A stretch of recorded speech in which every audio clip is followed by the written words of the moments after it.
Ahora bien, les voy a dar ciertas instrucciones a ustedes para que vayamos entendiendo qué es lo que queremos lograr el día de hoy.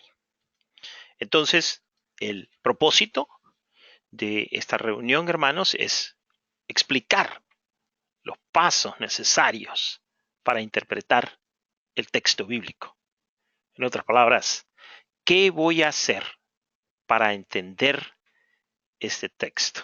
Les puse una foto ahí para que aquellos que tenemos varios añitos de estar predicando, aquellos que tienen la oportunidad de enseñar, hay veces que nos sentimos exactamente así, nos sentimos solos, nos sentimos como en un túnel que no tiene final y nos ponemos a pensar más cuando se trata del libro de Apocalipsis y nos ponemos a pensar, ¿qué quiere decir todo esto? ¿Qué puedo hacer? ¿Cómo puedo yo comenzar a poder entender el proceso que tengo que emplear para poder entender este texto? Entonces, de esto se trata esta clase. Lo voy a hacer despacito, lo voy a hacer bien metódico, no me quiero extender mucho, pero de todas maneras siempre les digo eso y nunca lo hago, así que ustedes me van a tener que poner una tijerita ahí cuando ya me haya alargado demasiado. Tenemos a nuestro hermano Ali y nuestro hermano Carlos. Yo voy a encender los micrófonos de ambos hermanos porque estos dos hermanos van a ser en este momento los dos contribuyentes a esta clase. ¿Cómo está, hermano Ali y hermano Carlos? Sus micrófonos están encendidos.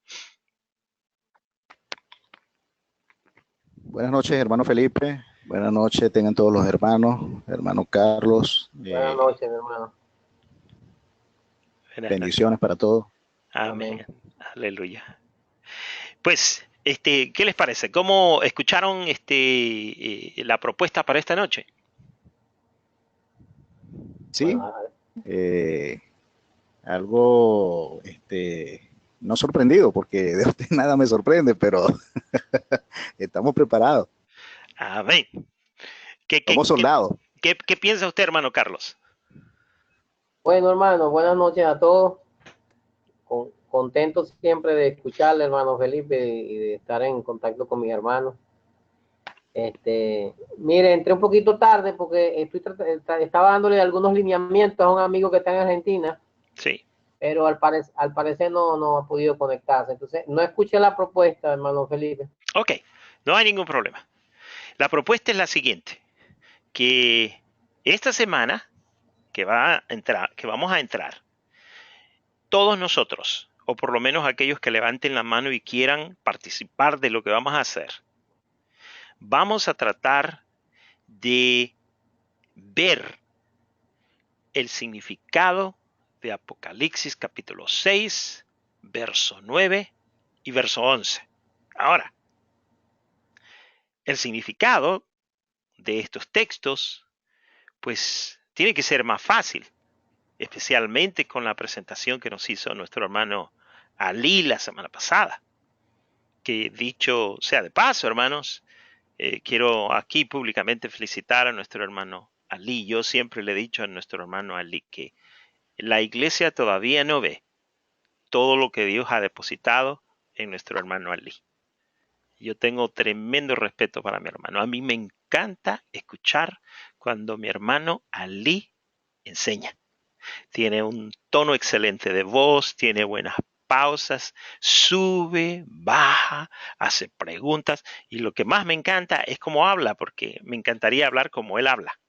Me encantaría decir las palabras que él dice. A mí me hacen falta palabras para poder comunicar lo que yo quiero decir. Así que yo aprendo mucho de usted, hermano. Hermano Felipe, de verdad, me hace sonrojar, me hace sonrojar y bueno, viniendo de usted, de verdad que me hace sentir bastante bien, me contenta saber que de su agrado y del agrado de todos los hermanos, pues la exposición del texto bíblico cada vez que usted nos da la oportunidad de que podamos participar a través de los foros. Amén. Es un honor porque estamos sembrando en el reino de los cielos. Sabemos que todo lo que hacemos lo hacemos con excelencia para el Señor y que el fruto se verá al final. Y bueno, seguimos confiando en el Señor, quien tiene el control de todas las cosas, hermano Felipe. Y una vez más, gracias por la oportunidad. Amén. Ahora, ¿qué es lo que vamos a hacer en esta clase? Pues lo que vamos a hacer, hermano, es que nos vamos a poner de acuerdo todos para que sea el hermano Carlos el que nos diga lo que estos textos significan. Imagínense que lo que el hermano Carlos ahora va a hacer es que él va a tomar un ángulo diferente para lograr entender el texto en adición a lo que usted ya dijo. O sea, correcto. Va a ser una obra que no va a hacer nuestro hermano solo, sino que la va a hacer con la ayuda de todos nosotros. Pero yo quiero saber cuántos de ustedes les gustaría participar. Levante la mano. O sea, usted puede estar aquí como oyente y también usted puede estar en esta clase como un participante para ayudarle a nuestro hermano Carlos, para que vamos a decir, en unas 2 semanas más, nuestro hermano Carlos sea quien nos hable de Apocalipsis capítulo 6, verso 9 al verso 11, pero de una diferente perspectiva, quizás de la que nuestro hermano Ali Vargas lo presentó. Ahora, ninguno de los dos se va a contradecir, sino que lo que va a hacer es que va a tomar de lo que ya nuestro hermano Ali dijo y va a aumentar, va a profundizar lo que ya fue presentado por nuestro hermano Ali, y entonces todos vamos a ser enriquecidos por lo que nuestro hermano Carlos va a presentar. Pero nuestro hermano Carlos no lo va a hacer solo, sino que va a tener nuestra ayuda. Por lo menos va a tener la ayuda de nuestro hermano Ali y la ayuda de nuestro hermano Felipe.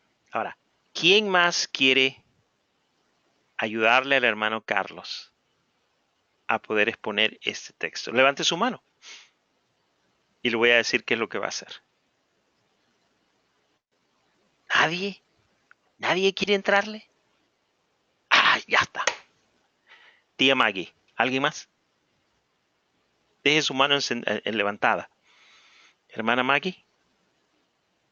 Ok. ¿Alguien más? Hermano Ramón, usted no lo ha levantado, pero lo va a tener que hacer. Así que levante su mano y de una sola vez. Hermano Ramón. Amén. Ok. ¿Quién más quiere hacerlo?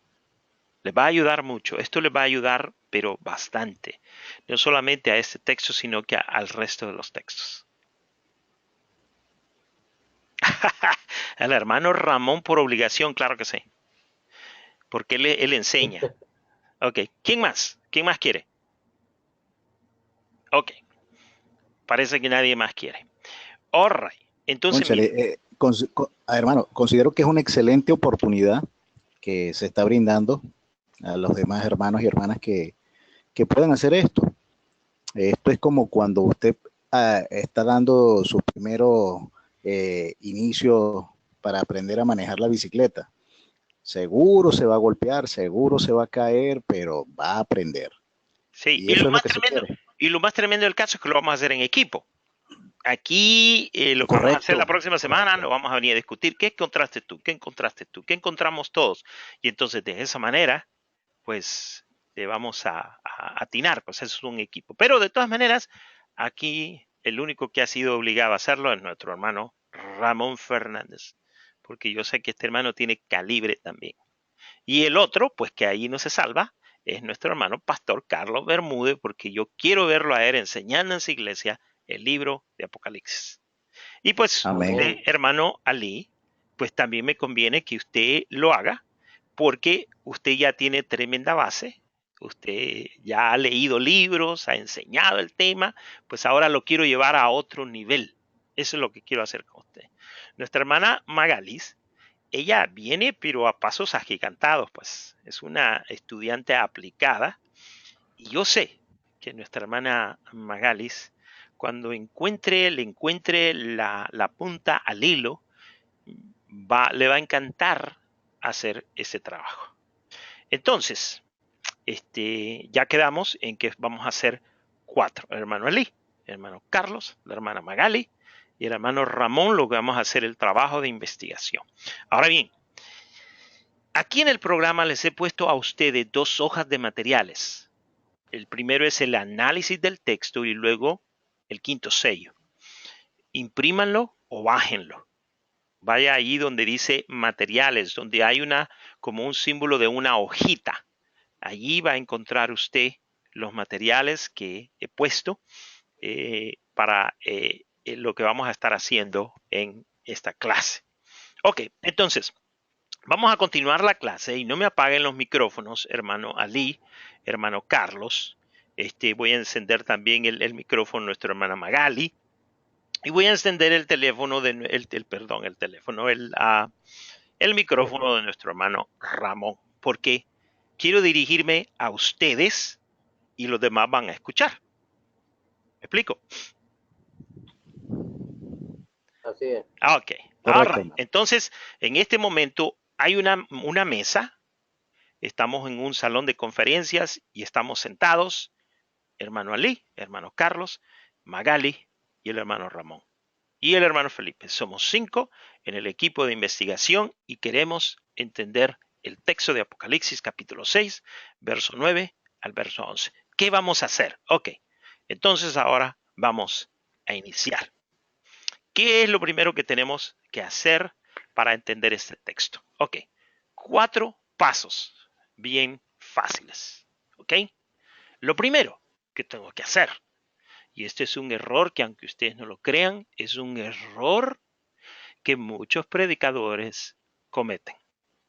Creen que porque ya leyeron el texto una vez o lo han escuchado alguna vez, ya no lo necesitan leerlo, sino que directamente se van a un libro de comentarios a ver qué es lo que dice el comentarista. No, lo primero que yo tengo que hacer es tengo que orarle al Señor. Tengo que pedirle al Señor, Señor, ayúdame a entender tu palabra. Yo creo que la actitud con la que usted y yo entramos al estudio de un texto, creo que es el primer paso para nosotros poder entender ese texto. Si nosotros no aprendemos a ver los textos de la Biblia con respeto, con reverencia, y creemos porque que lo hemos leído una infinidad de veces, creemos que ya sabemos lo que significa, entonces estamos fallando. Entonces lo que tenemos que hacer es que primeramente tenemos que leerlo en la versión de la Biblia en la que usted lo va a predicar. Por ejemplo, hay predicadores que le predican a la iglesia y este domingo le predican en una versión, la próxima semana en otra versión, como que usamos las versiones que más se acomodan a la idea que tenemos en la mente. Y ese es un error. Eso no lo deberíamos de hacer. Lo que tenemos que hacer es que tenemos que indicarle a la iglesia cuál versión es la que usted usa y la que usted usa todo el tiempo para que ellos tengan una versión y las palabras que usted está predicando sean las mismas palabras que ellos están leyendo. Comencemos por ser sencillos en nuestra manera de predicar.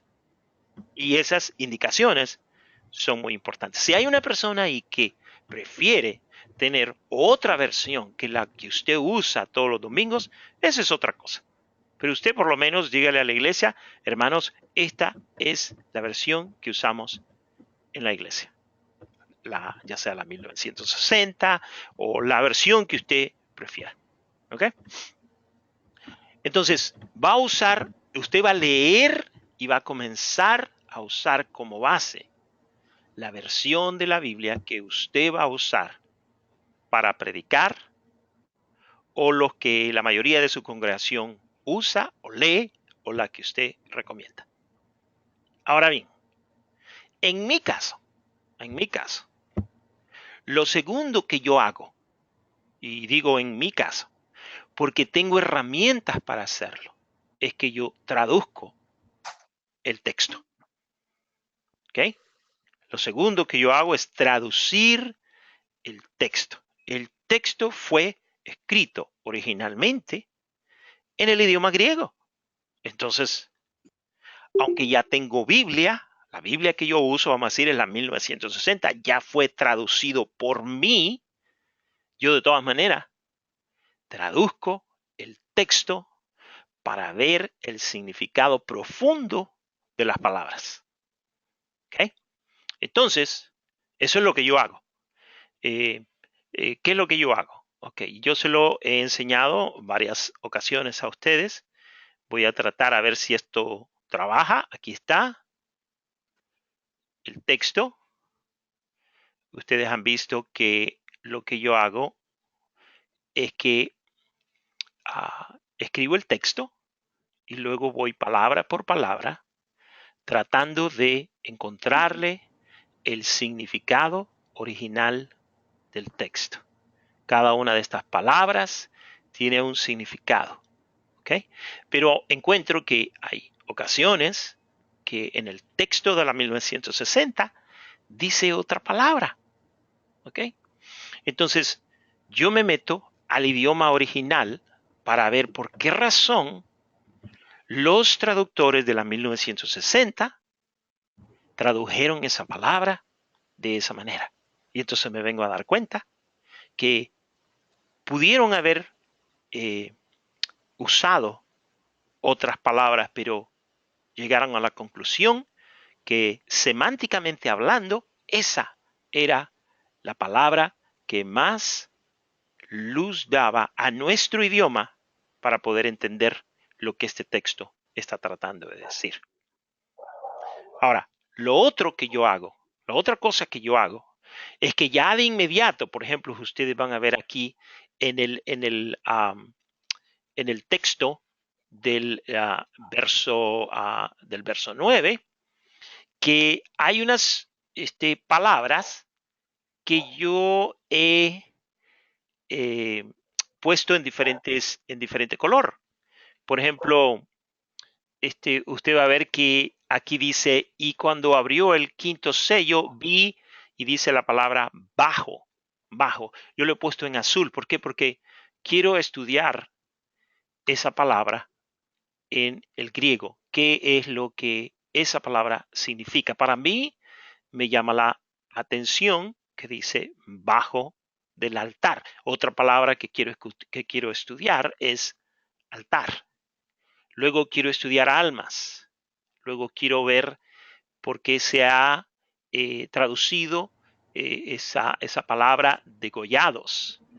¿Qué significa causa? ¿Okay? Palabra. Quiero estudiar a causa y luego testimonio. Esas son las palabras que me llaman la atención en estos textos. Luego de eso, vamos a ir al segundo texto y ustedes van a ver que estoy haciendo exactamente lo mismo. Estoy tratando de traducir ¿cómo se llama? El texto para mi propio entendimiento. Ahora bien, observen una cosa, que yo estoy básicamente dedicándome a entender el texto. No estoy buscando texto aquí o allá en el Antiguo Testamento, no. Estoy tratando de estudiar mi texto, mi tarea, lo que yo necesito desarrollar cuando esté enseñándoles a ustedes, o en este caso, nuestro hermano Carlos. Entonces, ahora bien, yo traduzco el texto porque tengo herramientas para poder hacerlo. Pero pensando que un pastor no tiene estas herramientas para poder hacerlo. Entonces, en lugar de hacer lo que yo hago, nos iríamos al tercer paso. Como no puedo traducirlo, entonces lo que yo voy a hacer es que voy a leer el texto que yo ya leí en la versión 1960. Lo voy a leer en por lo menos 3 versiones diferentes. Ya que no lo puedo traducir, voy a ver cómo otros han traducido las mismas palabras de mi texto de 1960. Entonces, voy a estudiarlo en 2 o 3 versiones distintas a las que usted va a usar cuando predique. Yo les recomiendo una buena traducción, es la Nueva Traducción Viviente. La segunda es The New Living Bible en español. Y luego está la traducción al lenguaje actual. Quizás una cuarta versión podría ser la Reina Valera 1995, y lo voy a explicar por qué. Hay un montón de traducciones de la Biblia, pero solo existen 2 textos del griego. El primer texto del griego, el más antiguo, se llama el texto Receptus, o sea, el texto que se nos ha sido dado. Ese es el más antiguo. Cuando usted vea una referencia en la Biblia que habla acerca del texto más antiguo, si sale una C enseguida de ese texto, eso quiere decir que ese es el texto más antiguo. Si salen 2 C, eso quiere decir que es la copia del texto más antigua. CC quiere decir lo más antiguo. Si ya salen 3 C, eso quiere decir que es la copia del texto más antiguo que existe. Entonces, de esa manera, usted se viene a dar cuenta si el texto que usted está estudiando es el más viejo, una copia del más viejo o una copia de la copia. ¿Por qué ocurrió así? Porque, hermanos, tenían el texto más antiguo, el C, y esos textos se iban envejeciendo, se iban dañando con el uso. Entonces, los escribas lo que hacían es que inmediatamente hacían una copia de ese texto en caso de que se llegara a dañar, romper, que ya las letras no se miraran o algo así. Por lo menos tenían una copia más. Y así es como pudieron mantener el texto original. Pero también hay otro texto con el que se han escrito varias traducciones de la Biblia. Una de ellas vendría siendo la traducción al lenguaje actual, o otra de ellas vendría siendo la versión de la Reina Valera 1995. Esas fueron escritas con un texto que se llama el Nextlele. Ese texto es un texto más liberal, es un texto progresista, es un texto que cambia ciertas cosas dentro de las traducciones de la Biblia. Por ejemplo, a nivel académico, en las universidades, a los académicos les gusta el Nextlele porque el Nextlele es para una mente progresista, una mente que va en progreso, una mente creadora, una mente que de cierta manera como que ya se aburrió de lo tradicional y quiere buscar algo nuevo, quiere recrear algo. Entonces, ¿qué es lo que ocurre, hermano?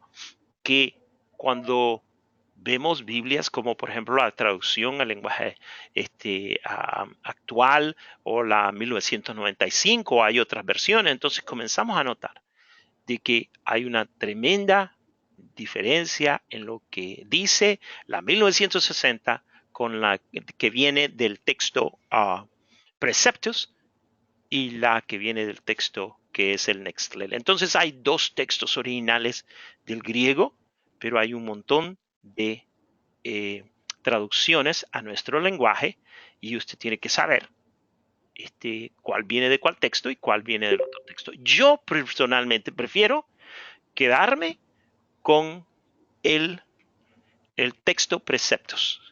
Es allí donde yo estudio la mayoría de ocasiones, aunque también estudio el otro texto.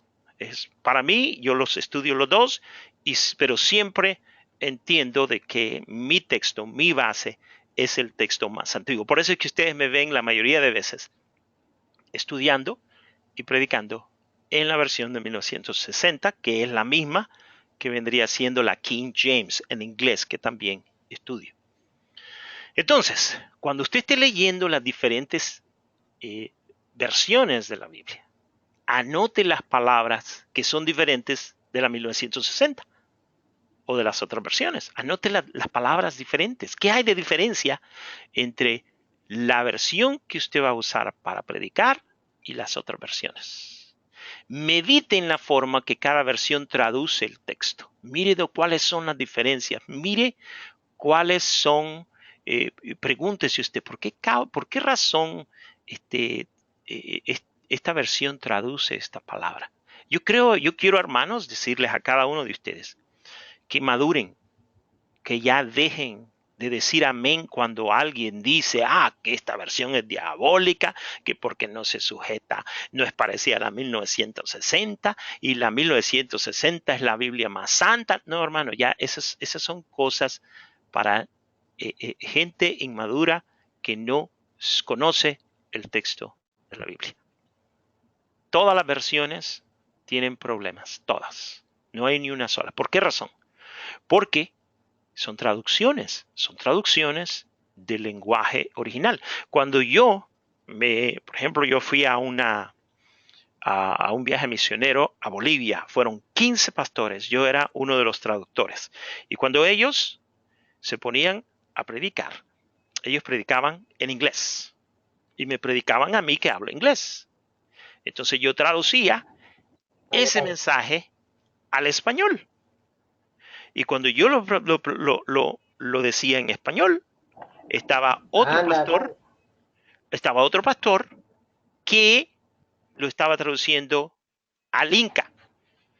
Entonces usted imagínese, del inglés al español, del español al inca.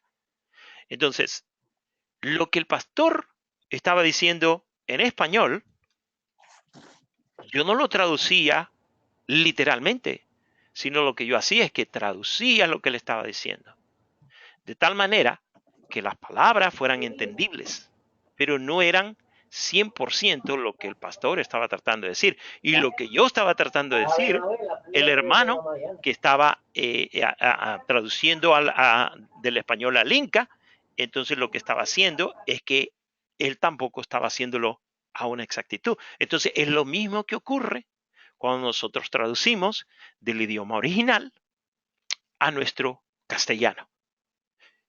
Todas las Biblias tienen problemas, pero hay Biblias que no son traducciones, sino que son en lo que nosotros consideramos en mis palabras. En otras palabras, que no son traducciones, sino que son interpretaciones. Esas Biblias, usted tiene que tratarlas con mucha cautela. Por ejemplo, hay una aquí en los Estados Unidos que se llama The Message, el mensaje. Yo no sé si ha sido traducida en español. Esa es una interpretación de la Biblia que no es correctamente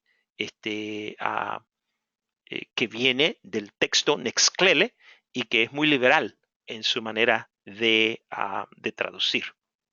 Entonces, vemos que primero leemos nuestro texto, luego traducimos las palabras. Si no podemos traducirlas porque no tenemos la herramienta para hacerlo, entonces venimos y lo leemos nuestro texto en por lo menos tres diferentes versiones, anotamos las diferencias y luego meditamos en las diferencias que hay del texto. Ok, ahora que hemos hecho esto, entonces ahora le hacemos un análisis al texto. ¿Usted ve cuánto tiempo llevo y yo ni siquiera he hablado de comentarios? Yo no me he metido a los comentarios todavía hasta esta instancia. No hay comentarios todavía. Lo que yo quiero ver es qué es lo que dice el texto. El texto es lo que yo quiero enseñar. Cuando yo veo que a alguien se le dan uno o dos textos y en lugar de hablar el texto habla de muchos otros textos, es porque esa persona no se ha preparado. Esa persona lo único que está haciendo es que está tratando de armar un rompecabezas para poder entender ese texto. Y No necesitamos hacer esto si hacemos lo que le estoy diciendo. Entonces ahora vamos a ver una cosa. Vamos a ver el análisis. ¿Cómo funciona el análisis? Permítanme un momentito que mi ratón no quiere funcionar. Ok, vamos a ir a ver el análisis. Este análisis, hermanos, es lo que los cuatro que hemos propuesto ayudarle a nuestro hermano Carlos, juntamente con nuestro hermano Carlos, vamos a hacer. Ahora yo veo que entró nuestro hermano Víctor López de Argentina, invitado a nuestro hermano Carlos, al cual le queremos dar una bienvenida a este foro de esta noche. Ok, esto es lo que se hace cuando se hace un análisis del texto. Lo primero que vamos a hacer es que nos vamos a hacer la pregunta: ¿cuál es la idea central del pasaje? ¿Cuál es la idea central? Exprese en una oración el tema del pasaje y su propósito. Usted ve cómo usted se está concentrando en el puro texto. Nada más que el puro texto. Nada de comentarios, nada más, no videos, no clases, no como predicaciones de algún hermano. No, es usted y el texto. Conozca su texto. Eso es lo que quiero decir. Dese gusto con el texto, la palabra de Dios, el Espíritu Santo. Usted va a ver cómo el Espíritu Santo y la palabra de Dios van a enseñarle a usted. Usted va a tener una relación con ese texto. Cuando usted lo predique, usted va a manar miel de lo que usted va a decir. ¿Por qué? Porque usted está saboreando el texto. No se preocupe ni entre en ansiedad de creer de que usted tiene que entenderlo todo. No, usted no lo va a entender todo. Usted va a hablar y va a decir lo que el Espíritu Santo le ayude a entender. Y conforme vayan pasando los años y conforme usted vaya estudiando más el texto, va a ir entendiendo más y lo va a ir enseñando de una manera diferente y va a ir entendiendo mejor las cosas. Pero si usted comienza a hacer esto, usted va a ver la clase de expositor que usted va a hacer. Número 2, exprese en una oración el tema del pasaje y su propósito. Por ejemplo, uno podría decir que el propósito del Salmo 147 es animar a las personas a alabar a Dios con entusiasmo por lo que Dios es y por lo que su creación significa. Pregunta 2, ¿cuál es el énfasis del pasaje? Busque las palabras que le ayuden a encontrar ese énfasis. Por ejemplo, la palabra bueno en Génesis 1. Usted va a notar que en todo el capítulo de Génesis 1, la palabra bueno aparece. ¿Cuál es el significado de esa palabra en todo ese capítulo? También esté alerta de palabras y expresiones que comunican ideas opuestas, tales como recordar y olvidar. Note cómo las usa el autor para comunicar su idea central. Ponga atención donde se dice algo, pero no se ofrecen detalles. Aquí es donde muchos predicadores cometen errores. Por ejemplo, en el texto nuestro se habla de un altar. Si usted, en lugar de hablar lo que dice el texto, comienza a dar un estudio del altar, entonces usted se pierde totalmente del mensaje central del texto. Entonces, si se pierde, es bien difícil volver a encontrar el hilo de lo que el texto está tratando de comunicar.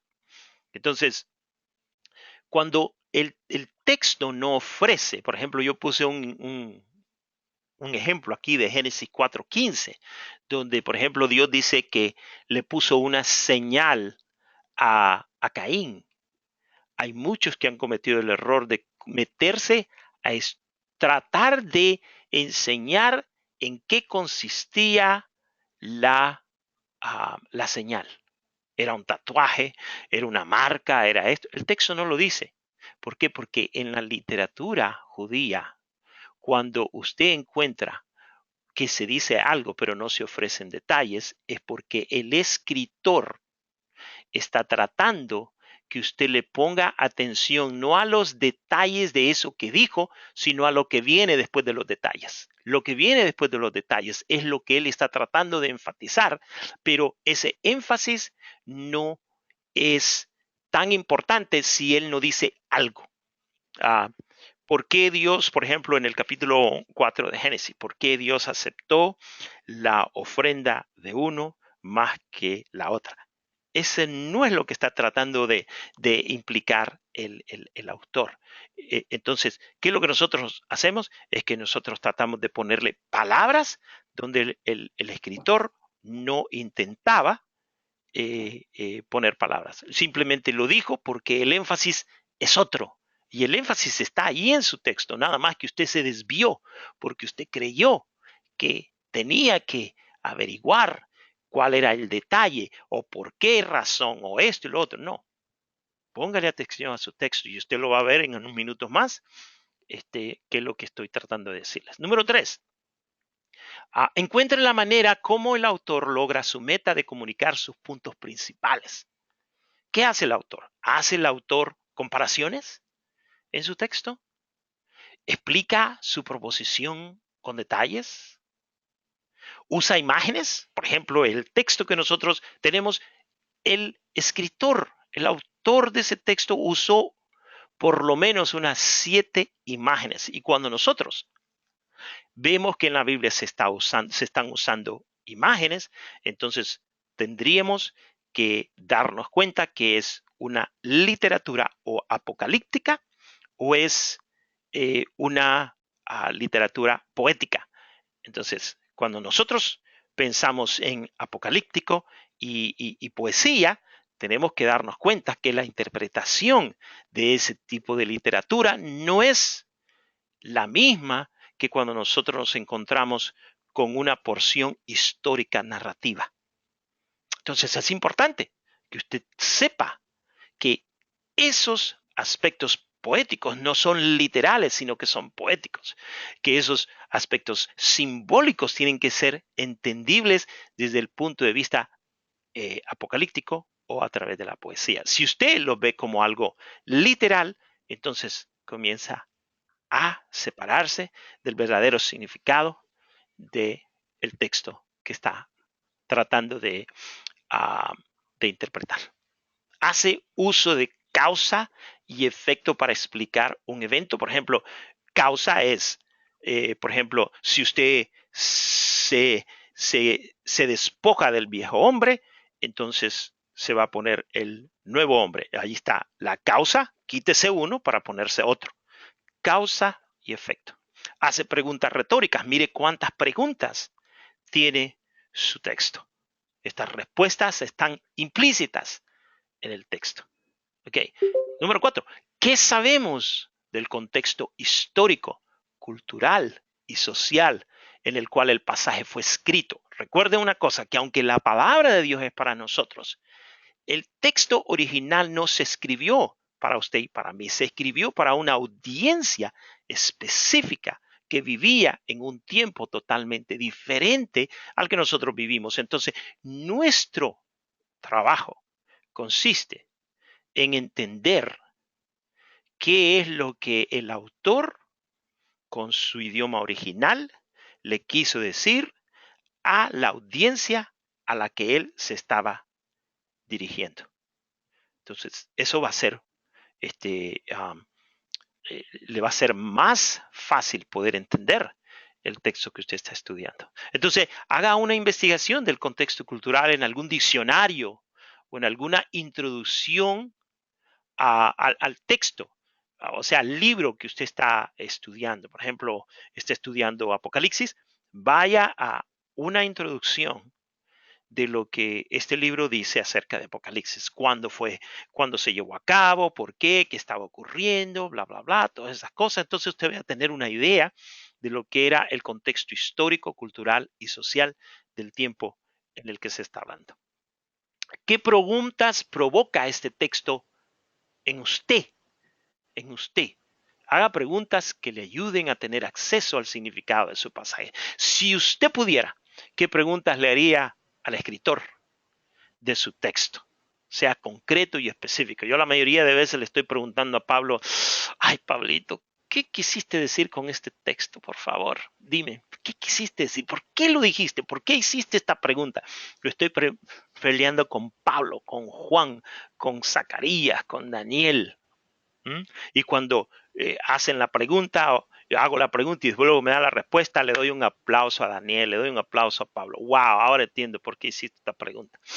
Entonces, es una relación con el texto, hermanos. Es una relación con esta palabra linda.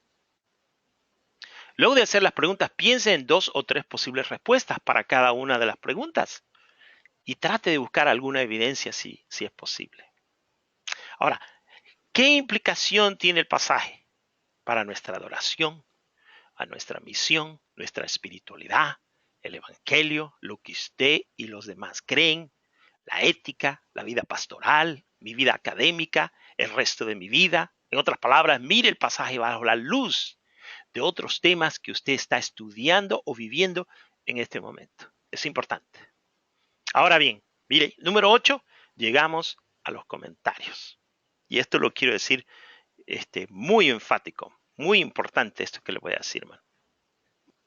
Cuando usted escoja un libro de comentario que sea un exégesis, no escoja cualquier libro de comentarios, sino que escoja un libro donde le ofrezcan a usted una exégesis. Cuando usted escoge un libro que tiene exégesis, es lo que yo hago cuando estoy traduciendo. Yo hago una exégesis del texto. Como usted no tiene la herramienta, entonces vaya, me puede preguntar a mí, me puede escribir, yo lo voy a dirigir a usted a cuáles libros puede usar en la exégesis. Hay varios, no hay muchos, pero hay varios. Por ejemplo, en el libro del Apocalipsis tenemos a Samuel Pérez Milos, que es el pastor de nuestra hermana Sandra Cabrera en España. Es un excelente exégeta.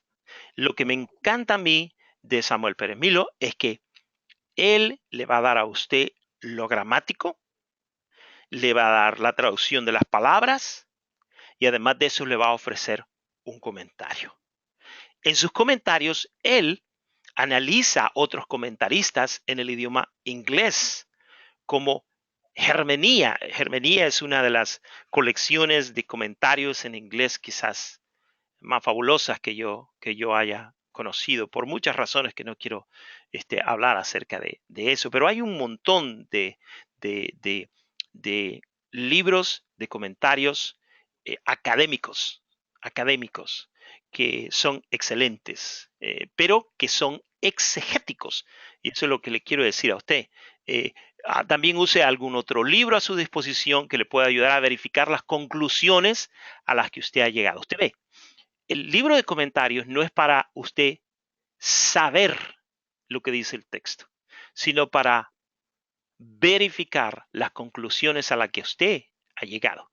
El problema el día de hoy es que nosotros vemos el texto, no lo leemos, nos vamos a un libro de comentarios y enseguida estamos copiando lo que otros han opinado acerca del texto, y por eso es que usted va a ver que usted puede escoger fácil 10 comentaristas o libros de comentarios en español y usted va a ver que todos han leído los mejores comentarios para escribir su libro de comentarios. Entonces, mejor de una sola vez, váyase a los mejores libros de comentarios y úselos para verificar las conclusiones a las que usted ha llegado después de hacer un análisis minucioso del texto.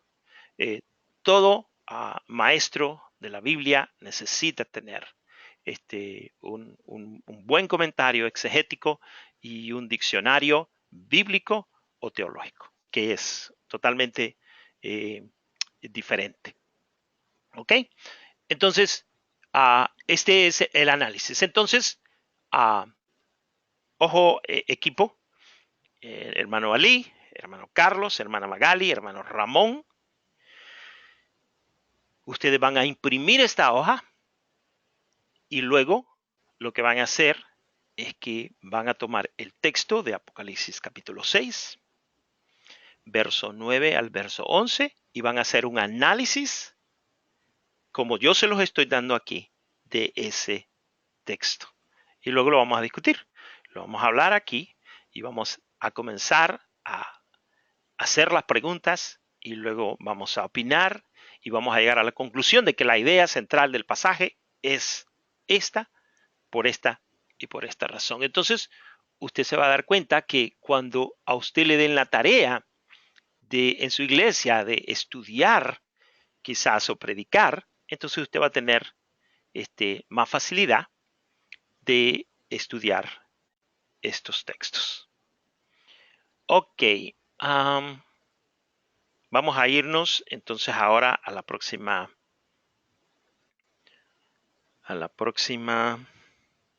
Ok. Ahora que usted ha hecho esto, hermano, nunca abandone esto. Observe, nunca vaya a abandonar esto.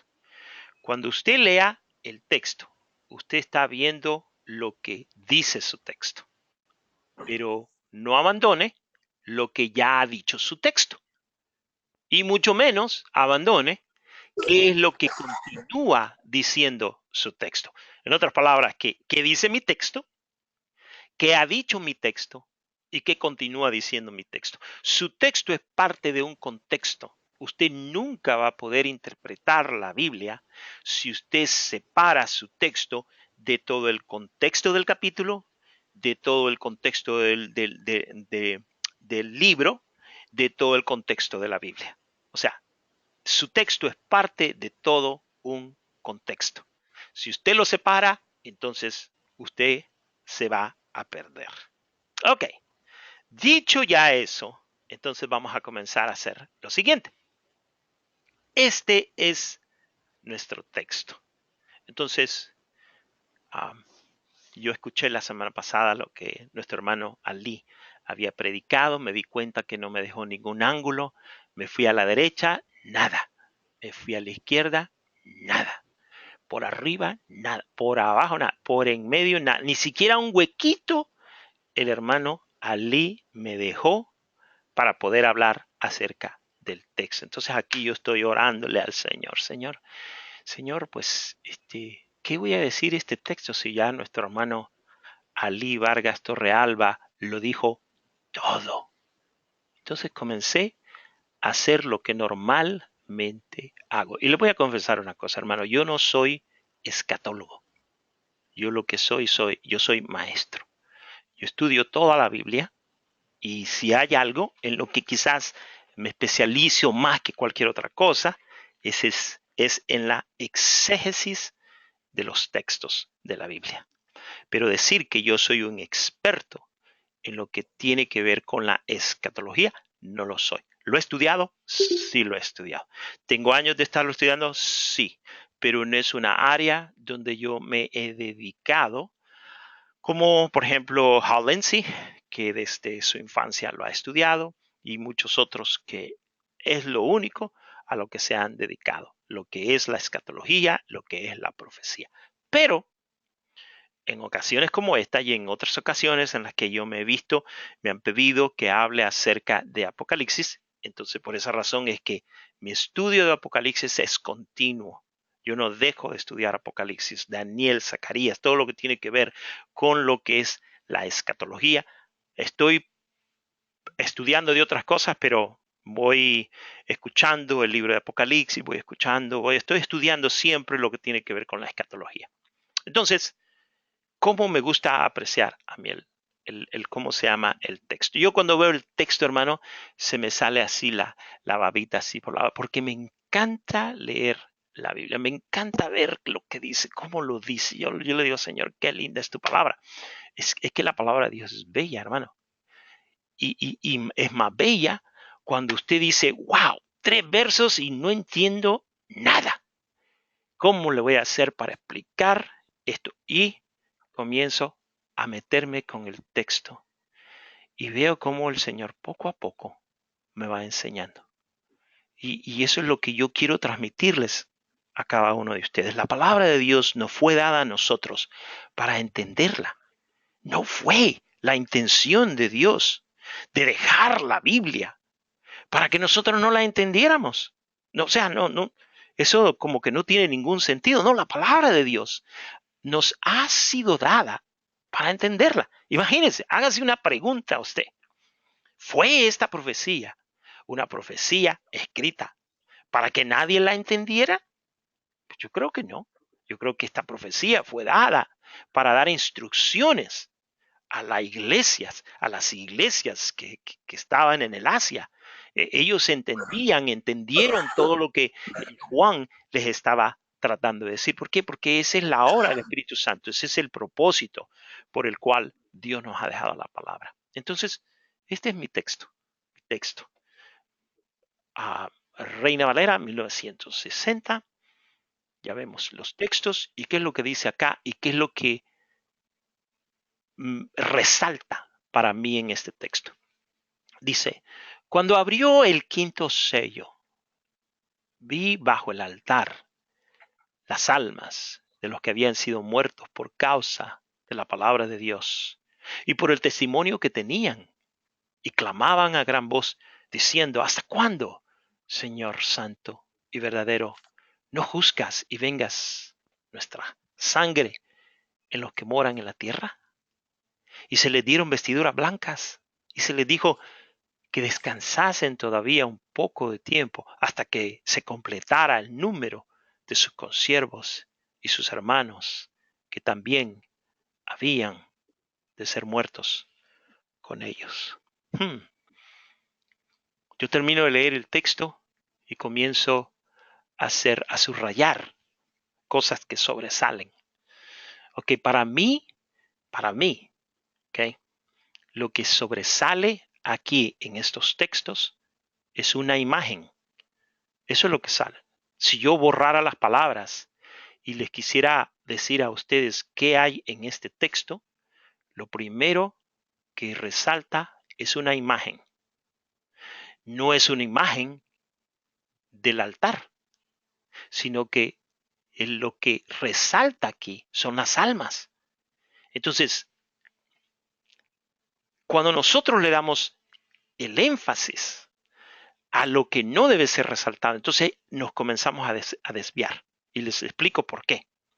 ¿Por qué? Porque esta es una imagen de almas, de personas que habían sido muertas por la palabra de Dios y por el testimonio, y que por alguna razón estaban debajo del altar. Eso aún no lo entiendo. Todavía no o sea, les estoy hablando como si no lo hubiera estudiado, ¿verdad? O sea, todavía no lo entiendo. ¿Por qué están bajo la sal? Esa es una pregunta. ¿Por qué están bajo el altar? ¿Qué significa esto? Pero lo que sí entiendo es que yo veo una figura de almas que están debajo de un altar. Inmediatamente la palabra altar me lleva al Antiguo Testamento, porque la palabra altar en la Biblia no nace en el Nuevo Testamento, sino que nace en el Antiguo Testamento. Pero a través de mis estudios me he dado cuenta también que la palabra altar ya existía aún antes del pueblo israelita. Los cananitas en las tierras cananeas, los arqueólogos han descubierto muchos altares a otras deidades paganas, los cuales estos altares tienen otros nombres diferentes a los nombres que se le dan en la Biblia a los altares judíos, pero la idea del altar viene del Antiguo Testamento. Ahora, el texto no me está diciendo cuál altar es, simplemente me está diciendo que debajo del altar habían almas. Ok, entonces, aquí es un ejemplo que yo le estoy dando a usted de la literatura judía. Me dice que están debajo del altar, pero no me dice cuál, porque tanto en el, ¿cómo se llama? En el tabernáculo, como nuestro hermano Ali nos dijo la semana pasada, existían dos altares. Estaba el altar que estaba en el atrio, el que estaba afuera, y luego está otro que está en el lugar santo, antes de entrar al lugar santísimo. Uno es para las ofrendas quemadas y el otro es para el incienso. pero no me dice aquí cuál de los dos altares. Si yo me meto a tratar de explicarles a ustedes con toda seguridad de que era este altar y que no era el otro, o que era el otro y que no era este, entonces me voy a desviar de lo que la imagen de estos textos me está tratando de decir. Lo que esta imagen me está presentando es un altar con almas. Eso es lo que me está tratando de decir. Si no, usted lea el texto y usted se va a dar cuenta. Léalo, léalo, léalo, léalo, léalo. Ahora, estas almas están haciendo algo. Están preguntando al Señor santo y verdadero. Ese es Dios. Esa es una descripción del Dios Padre. El Señor santo y verdadero. Le están diciendo, ¿hasta cuándo? ¿Hasta cuándo qué? ¿Hasta cuándo? Y parece que ¿hasta cuándo vas a hacer dos cosas? Yo por lo menos es lo que yo veo. Número uno, ¿hasta cuándo vas a juzgar? Y número dos, ¿hasta cuándo vas a vengar nuestra sangre en los que moran de la tierra? Entonces, estas almas están preguntando a Dios, Señor, ¿cuándo es que vas a juzgar? ¿Cuándo es que va a venir tu juicio en contra de este mundo? ¿Y cuándo vas a vengar nuestra sangre? Y entonces la sangre está en ese momento aquí representando el martirio de las almas que están hablando con Dios. Y luego hay una respuesta inmediatamente.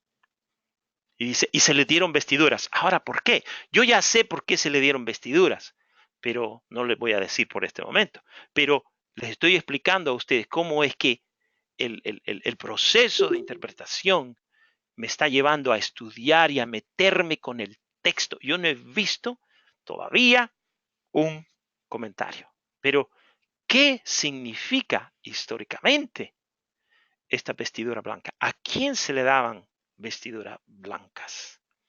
¿Okay? Entonces aquí seguimos y dice, y se les dice que se le dieron vestiduras blancas. ¿Qué símbolo o qué significa eso? Y se les dijo, además de eso, que descansasen todavía un poco de tiempo. ¿Qué significa esto de descansar? Y luego hasta que se completara el número de sus consiervos y sus hermanos, que también habían de ser muertos como ellos. Aquí puedes resultar otra pregunta. Ok, ¿quiénes eran estas almas? Estas almas eran las que murieron, de las que habla el libro de Hebreos, de que murieron de antes de Cristo, allá en el Antiguo Testamento, o son almas que murieron durante el periodo de la Gran Tribulación y hasta que termine ese periodo de la Gran Tribulación. ¿Qué es lo que significa esto? Esto ya me está dando bastantes ideas, me está dando bastantes pautas para poder yo comenzar a deducir y hacer mis notas por dónde es que va el asunto. Ok, entonces ahora, ¿qué dice mi texto? Número 1 es el quinto sello. Luego se vio una imagen. Habían almas de los que habían sido muertos por causa de la palabra de Dios y por el testimonio que tenían. Estas almas están bajo el altar, aunque no me da detalles de qué tipo o cuál altar se refiere. Ahora ya les dije a ustedes ya lo saben, en la literatura judía, cuando no hay detalles de algo, no se metan a tratar de definir lo que no se les ha dicho, sino que pongan atención al texto para ver qué es lo que el escritor está tratando de decir. Estaban clamando a gran voz y preguntaban, ok. Entonces, no me dijo cuál altar, pero sí me dijo algo, que estaban clamando. ¿Hasta cuándo no juzgas y vengas nuestra sangre en los que moran de la tierra? Interesante. Parece ser que estas almas están pidiendo venganza de parte de Dios en contra de los que les dieron muerte. A estas almas se le dieron vestiduras blancas. Y yo pongo aquí, ¿por qué? ¿Qué significa esto? Eso lo voy a estudiar. Quiero estudiar eso. A estas almas se les dijo, descansado un poco más de tiempo. ¿Qué significa esto? Hasta que se completara el número de sus consiervos y sus hermanos, que también habían de ser muertos como ellos. ¿A qué número se refiere? ¿Qué significa la frase habían de ser muertos como ellos? O sea, ¿cómo es que estos hombres y estas mujeres murieron? ¿Cómo es que murieron? Esas son preguntas que yo necesito contestarme. Entonces, esto es lo que dice mi texto. ¿Qué ha dicho mi texto? Ok, es importante conectar lo de arriba con lo que yo estoy estudiando. En el capítulo 6 de Apocalipsis, el verso 1 hasta el 10, mi texto ha narrado los eventos que ocurrieron en la tierra luego de que 4 sellos se han abierto o se abrieron. El primer caballo me da una impresión de falsedad. Algo no está del todo completo con ese caballo. No sé, hay algo que le hace falta. El segundo caballo parece traer guerra y violencia. El tercero parece representar escasez, hambre y parece mostrar un grado de misericordia a favor de los que sufren. El cuarto caballo parece representar una muerte, sufrimiento y enfermedad. Esos 4 sellos, aunque nos dan algunos titulares de los eventos, sin embargo, no proporcionan los detalles que yo quisiera tener. ¿Será que Dios no quería que la audiencia original supiera el significado de estas imágenes? ¿O será que los detalles están, pero aún no los vemos? No sé. Esas son preguntas que yo me estoy haciendo con el texto. Ok, ¿qué continúa diciendo? Interesante. Al abrir este sello, o sea, el sexto sello, dice que hay un terremoto. Y pues allí yo no veo ningún simbolismo, porque dice hay un terremoto. Pero lo que sigue, sí. Dice, el sol se puso negro como tela de silicio. Esa es una imagen. Es una imagen que usted simplemente,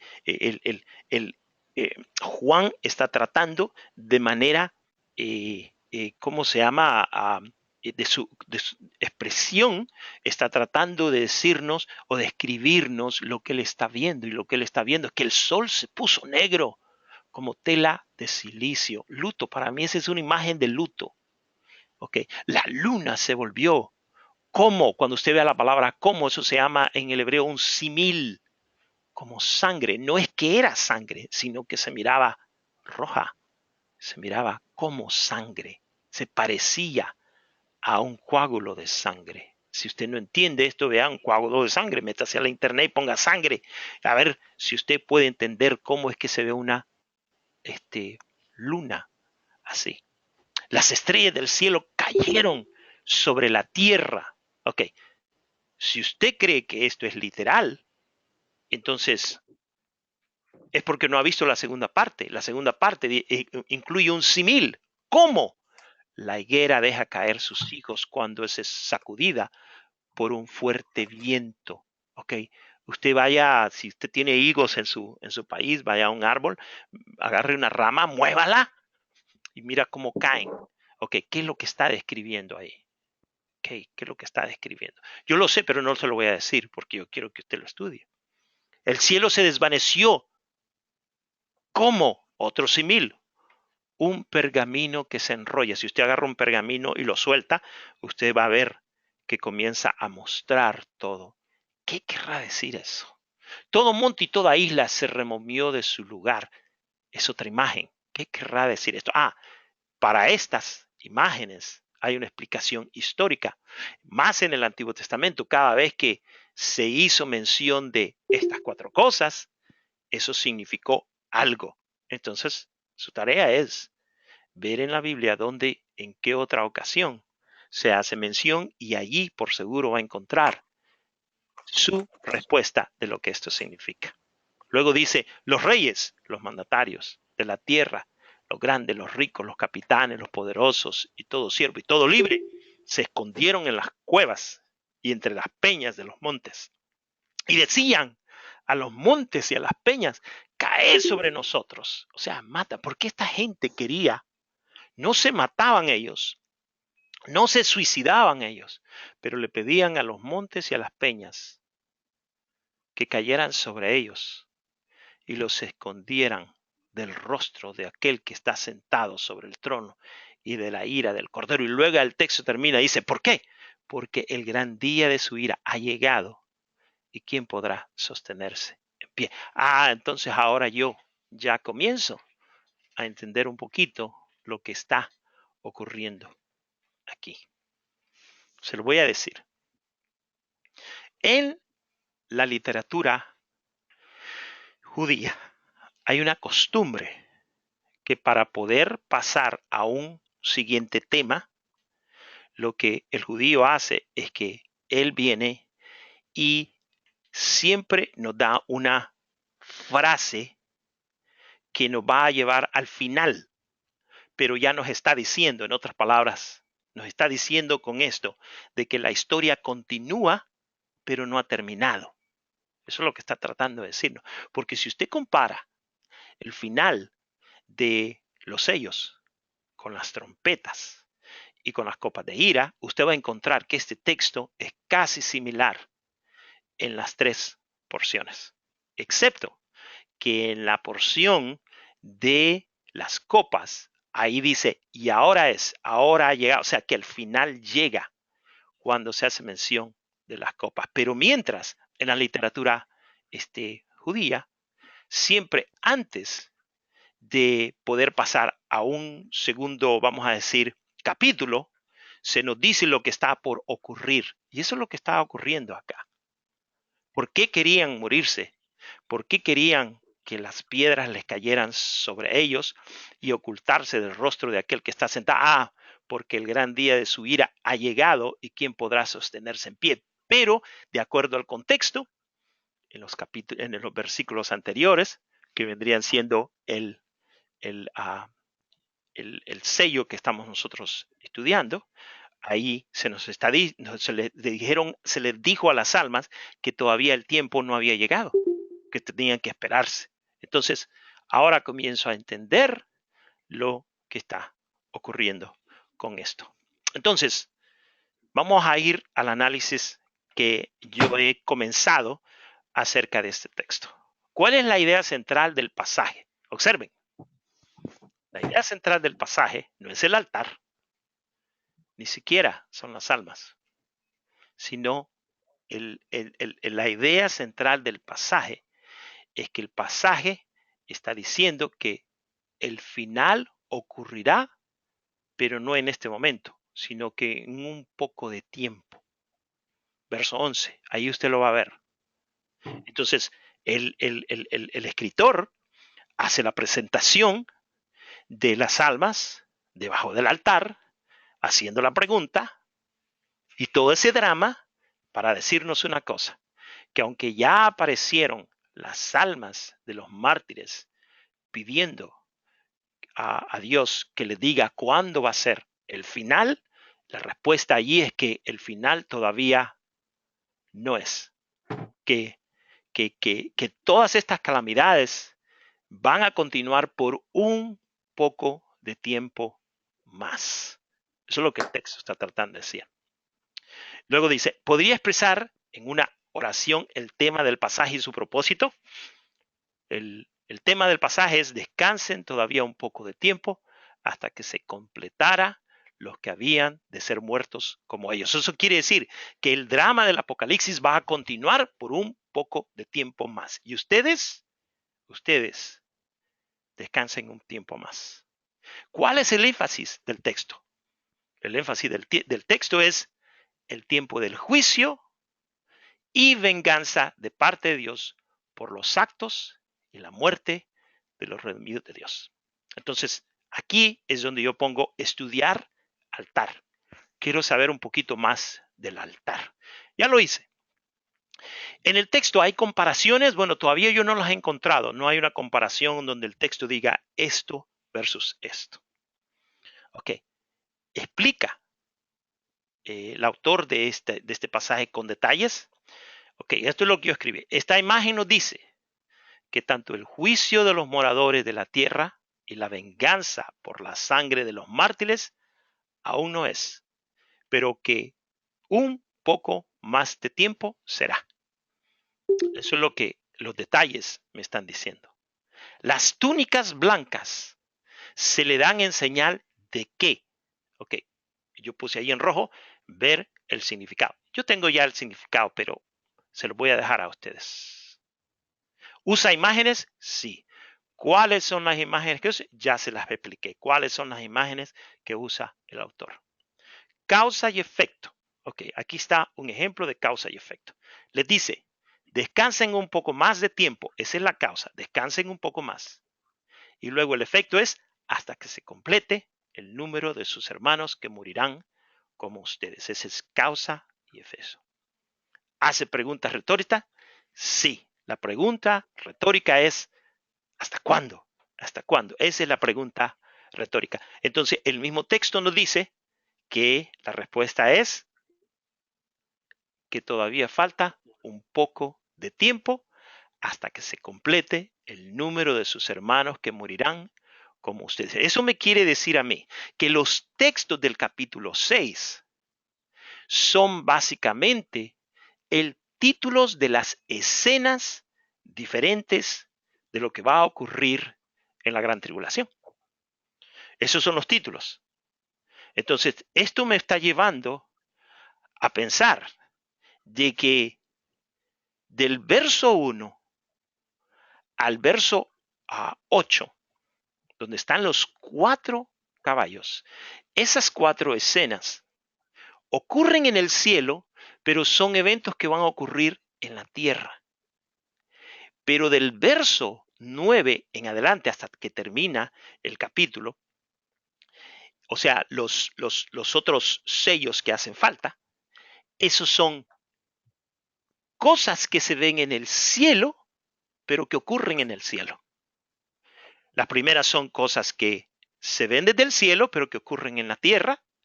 Y los segundos, los sellos que continúan, son cosas que se ven en el cielo, que ocurren en el cielo. Interesante. Ok. ¿Qué me está tratando de decir acá? Lo que les estoy tratando de decir es lo siguiente, hermano. Que tiene que haber una relación con los primeros 4 sellos y por lo menos las primeras 6 trompetas que vamos a ver a continuación. En otras palabras, que mientras los primeros 4 caballos nos dan a nosotros un título de la escena, los detalles nos lo dan las trompetas. Y en las próximas semanas que vamos a estar estudiando, yo les voy a pedir a ustedes, especialmente a aquellos hermanos que van a estar ayudándome, que ustedes hagan una comparación y traten de hacer un match o traten de intercalar las primeras 6 trompetas con los primeros 4 sellos. Y ustedes se van a dar cuenta la similitud que cada uno de ellos tiene. Entonces, estoy comenzando aquí a comprender lo que está ocurriendo. Entonces, como ustedes podrán ver, hermanos, que hasta este momento lo que yo les he hablado es simplemente lo que dice el texto. Y ese es al nivel que los quiero llevar a ustedes, hermano Ali, hermano Carlos, hermana Magali, hermano Ramón. Que cuando ustedes tengan enfrente de ustedes un texto, hablen del texto, pero no van a poder hablar del texto si no estudian el texto. Si ustedes estudian los detalles del texto antes de estudiar el mismo texto, entonces van a hablar de muchas cosas, pero no van a hablar del texto. Y eso es lo que quiero que estudiemos. Entonces, hasta aquí vamos a llegar con esta presentación. Y lo que vamos a hacer, hermanos, es que ya saben cuál es su tarea. Hagan el análisis del texto. Y antes de entrar el próximo jueves en clase, vamos a ponernos de acuerdo los 4 hermanos que estamos en esto de hacer esta investigación. Y lo que vamos a hacer es que vamos a discutir qué es lo que hemos encontrado para que juntos podamos tomar estos textos de este sello, y luego va a ser nuestro hermano Carlos el que con toda seguridad nos va a explicar los textos, y detrás de él va a haber un equipo que lo va a estar ayudando y lo va a estar apoyando para que él se sienta seguro de poder explicar estos textos a todos nosotros. ¿Qué les parece, hermano? ¿Qué le pareció, hermano, a Ali? ¿Cómo cree que vamos? Pues en una sola palabra, hermano, súper bien. Bueno, fueron dos palabras, súper bien. Es un estudio de verdad y un análisis profundo. Es un análisis para nada trivial. Tiene mucho detalle.